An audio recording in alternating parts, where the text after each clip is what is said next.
O ministro Edson Fachin, do Supremo Tribunal Federal, votou contra aquela ação que contesta a resolução aprovada em 2022 pelo TSE. Essa resolução aumentou os poderes do TSE sobre conteúdos publicados na internet.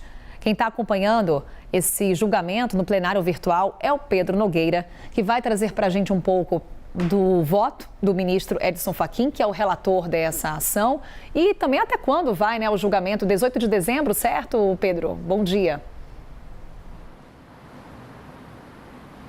Oi, Carol, bom dia a todos que nos acompanham nesse novo dia aqui na CNN Brasil. Isso mesmo, até o dia 18 de dezembro, o plenário virtual do Supremo Tribunal Federal vai discutir essa resolução do Tribunal Superior Eleitoral sobre a retirada de conteúdos falsos na internet. Essa medida foi tomada pelo TSE em outubro do ano passado, no contexto das eleições 2022, assinada pelo então presidente do TSE, o ministro Alexandre de Moraes. Naquela época, o procurador-geral da República era Augusto Aras e ele contestou essa medida do TSE.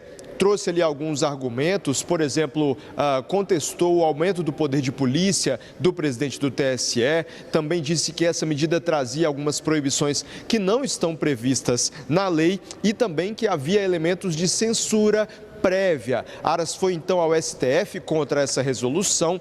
O ministro Edson Fachin discordou do PGR e manteve a resolução, e o plenário do STF, por 9-2, seguiu esse entendimento, reforçou a leitura do TSE e manteve as habilidades do tribunal.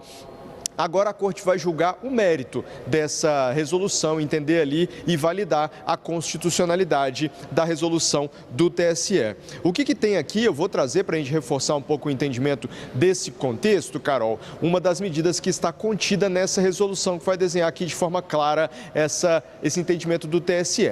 Se o tribunal tiver determinado ali a exclusão de um conteúdo, por exemplo, uma notícia falsa num site, ele pode automaticamente mandar excluir todas as réplicas daquele conteúdo, ou seja, todos os lugares em outras plataformas e em outros sites em que aquela notícia ou aquele conteúdo falso aparece. Antes dessa resolução, cada uma dessas novas instâncias precisava ser alvo de uma nova ação. Então, o objetivo ali do TSE é agilizar a retirada das fake news que tenham impacto eleitoral. No momento, no placar do STF, só há o voto do relator, do ministro Edson Fachin, que é o mesmo ministro, lembrando, que deu a primeira liminar mantendo a resolução do TSE, e ele defende, então, a manutenção do entendimento da Corte Eleitoral. Daqui até o dia 18 de dezembro, a gente vai continuar acompanhando esses desdobramentos e avaliar, então, a repercussão entre os ministros do STF. Carol.